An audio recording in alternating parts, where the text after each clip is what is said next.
Hello मित्रांनो, नमस्कार. माझी मामी इतकी सुंदर होती की जर कोणी तिला एकदा पाहिलं तर तो आपले भान हरवून बसला असता. खरं सांगायचं तर माझ्यासोबतही असंच काहीसं घडलं होतं, जेव्हा मी पहिल्यांदा हैदराबादला गेलो होतो. माझे मामा आणि मामी तिथेच राहायचे. माझ्या कॉलेजची सुट्टी सुरू झाली होती, म्हणून मी ठरवलं की मामाच्या घरी जाऊन थोडं फिरून येतो. असं केल्याने माझा वेळही छान जाईल आणि मामींनाही भेटता येईल.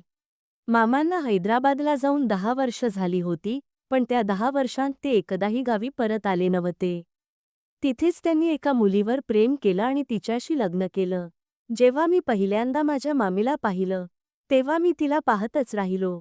माझ्या मनात विचार आला की मामांनी असे कोणते पुण्याचे काम केले असतील, की त्यांना इतकी सुंदर बायको मिळाली. मामीवरून माझी नजर काही केल्या हटत नव्हती. मी तिला टक लावून बघत होतो. तेव्हा मामी मला हलवत म्हणाली, "सपना, कुठे हरवला आहेस? बाहेरच उभा राहणार आहेस का, की आत येशील?" त्यानंतर मी घरात गेलो. मामी माझ्या पुढे चालत होती. मित्रांनो, मी इतकं सुंदर मैदान आजपर्यंत कधीच पाहिलं नव्हतं. ती जागा पाहून माझं भानच हरपलं होतं. मामी म्हणाली, "तू इथे बस, मी तुझ्यासाठी चहा घेऊन येते." नाश्ता घेऊन येते असं म्हणत मामी चहा बनवण्यासाठी स्वयंपाकघरात गेली आणि मी सोफ्यावर बसलो. थोड्या वेळाने मामा आले आणि म्हणाले, "आणि सपन, घरचं कसं चाललंय?" मी म्हणालो, "सगळं ठीक आहे, मामा." एवढ्यात मामी चहा आणि नाश्ता घेऊन आली. मामांनी नाश्ता केला आणि मामीला म्हणाले, "बरं, मी आता कामावर जातो." असं म्हणत ते निघून गेले. मामी माझ्या समोर बसली होती. ती चहा पीत होती. मी विचारलं, "मामी, तुमच्या लग्नाला किती दिवस झाले आहेत? पण तुम्ही इतक्या वर्षांत एकदाही गावाला का आला नाहीत?" मामी म्हणाली, "मी तर तुझ्या मामाला खूप दिवसांपासून सांगत आहे की मला गाव फिरवून आण. पण ते नेहमीच माझं बोलणं टाळतात." मामा कामावर गेल्यानंतर मामी घरी एकटीच असायची आणि आता मीही तिच्यासोबत राहायला लागलो होतो. तो रविवारचा दिवस होता, मामा घरीच होते. मी माझ्या खोलीत आराम करत होतो. तेव्हा मला बाहेरून काही आवाज ऐकू आले. मी बाहेर आलो तर पाहिलं, मामा आणि मामी भांडत होते. त्यांना भांडताना पाहून मी त्यांना शांत करण्याचा प्रयत्न केला. मामी खूप रागावलेली होती, ती मामाचं एकही बोलणं ऐकत नव्हती. त्यानंतर मी मामाला जबरदस्तीने बाहेर घेऊन गेलो आणि विचारलं, "मामा, तुम्ही मामीसोबत भांडत का आहात?" तो मामा म्हणाले, "सपना, तुला काहीच माहीत नाही. ती खूप हट्टी बाई आहे." असं म्हणत मामा बाहेर चौकाच्या दिशेने निघून गेले आणि मी घरात परतलो. मी विचार केला की मामीकडे जावं, कदाचित मला काही फायदा होईल. मी तिच्या खोलीत गेलो आणि पाहिलं की मामी साडी बदलत होती. मी लगेच बाहेर आलो. मामी म्हणाली, "सपना, काय झालं?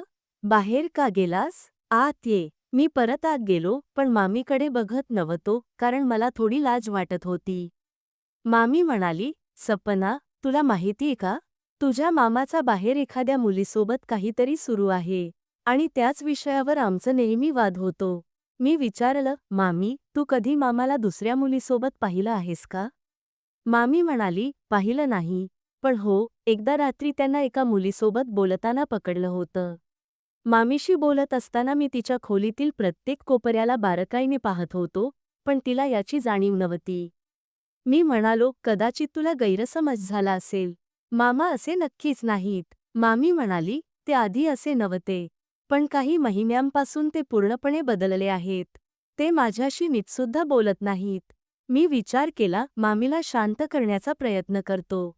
मी म्हणालो, "मामी, तुम्ही इतक्या सुंदर आणि चांगल्या आहात.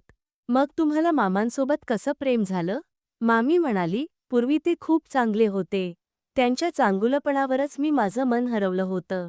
मामीशी बोलता बोलता 1 तास कसा गेला ते कळलंच नाही. पण एका दिवशी संध्याकाळी मामा कामावरून परत आले नाहीत. ते नेहमी 4 वाजताच घरी यायचे, पण त्या दिवशी घड्याळात 8 वाजले तरी ते घरी आले नव्हते. मी मामीला विचारलं, तर ती म्हणाली, "तो माणूस सुधारणार नाही. मला माहीत आहे, तो नक्कीच एखाद्या मुलीसोबत मौज-मजा करत असेल. म्हणून फोनही बंद केला आहे." यानंतर मी मामाला फोन केला, पण त्यांचा फोन बंद येत होता.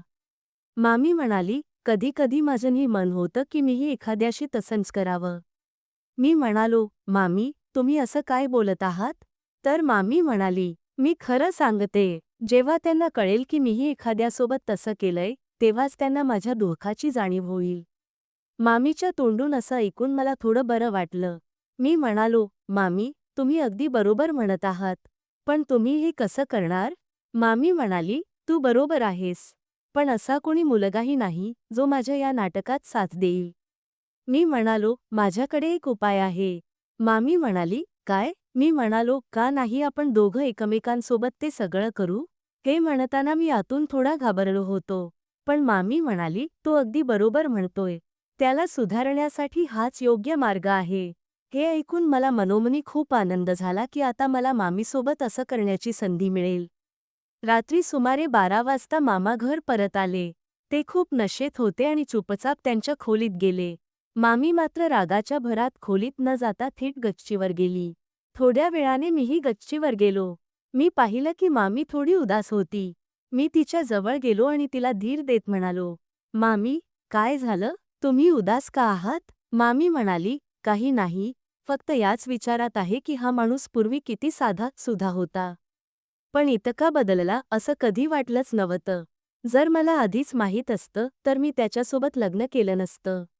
मी म्हणालो, मामी, सगळं ठीक होईल. तुम्ही काळजी करू नका. मी विचार केला काहीही करून मामाला योग्य वागणुकीवर आणलंच पाहिजे. एका दिवशी मामा घरीच होते आणि मामी तिच्या खोलीत झोपली होती. तेव्हा मामा खोलीत गेले आणि पाहिलं की मामी फोनवर कोणाशी तरी बोलत आहे. हे पाहून मामांचा पारा चढला. त्यानंतर त्यांचं भांडण पुन्हा सुरू झालं. मामीने तिचा फोन दाखवत म्हणाली, मी कोणाशीही बोलत नव्हते, फक्त नाटक करत होते. ती म्हणाली, तुला जर माझं कोणाशी बोलणं आवडत नसेल, तर मी म्हणालो, तुम्हाला जर तुमच्या मामांचा एखाद्या मुलीशी असलेला संबंध सहन होत नाही, तर तुम्ही तसं का बोलत आहात? मामा म्हणाले, मी इतके दिवस तुला सांगतोय की माझं कोणाशीही काही नाहीये, पण तुला माझ्या बोलण्यावर विश्वास का बसत नाही?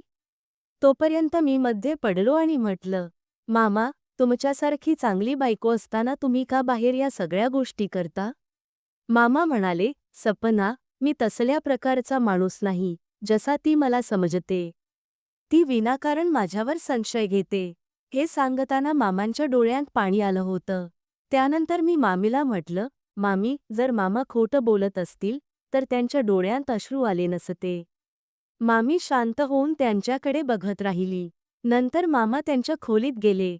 संध्याकाळी आम्ही सगळ्यांनी एकत्र जेवण केलं आणि आपापल्या खोलीत झोपायला गेलो. थोड्या वेळाने मला गच्चीवरून कोणीतरी चालत असल्याचा आवाज ऐकू आला. मला समजलं की गच्चीवर मामीच असणार. मग मीही हळूहळू गच्चीवर गेलो. पाहिलं तर मामी गच्चीवर झोपलेली होती. मी तिच्या जवळ बसलो आणि विचारलं, मामी, काय झालं? तुम्ही गच्चीवर का आलात? मामी म्हणाली, सपना, मला समजत नाहीये की तुझे मामा खरे बोलतायत की खोटं. मी म्हणालो, मामी, एकदा मनातून विचार करून बघा, तुम्हाला उत्तर नक्कीच मिळेल. त्यानंतर मी माझ्या खोलीत परत येऊन झोपलो. सकाळी उठलो तेव्हा पाहिलं की मामा आणि मामी दोघंही चहा पीत एकमेकांशी हसत हसत बोलत होते. मी म्हणालो, मामी, आज काय झालं? सूर्य पश्चिमेकडून उगवलाय का? मामी म्हणाली, आम्ही ठरवलंय की आजपासून एकमेकांवर संशय घेणार नाही आणि कधी भांडणारही नाही. मी म्हणालो, हे तर खूप चांगलं आहे. त्यानंतर मामा आणि मामी आनंदाने राहू लागले. तर मित्रांनो, या गोष्टीतून आपण हे शिकतो की पती-पत्नीमध्ये संशय आला, तर आयुष्य उद्ध्वस्त होतं. त्यामुळे कोणतेही गैरसमज असेल, तर ती दोघांनी समजुतीने सोडवली पाहिजे. जर तुम्हाला ही गोष्ट आवडली असेल, तर लाईक करा, सबस्क्राईब करा, शेअर करा आणि कमेंटमध्ये नक्की सांगा की तुमचं यावर काय मत आहे. बेल आयकॉन दाबायला विसरू नका, जेणेकरून पुढील व्हिडिओचं नोटिफिकेशन तुम्हाला मिळेल.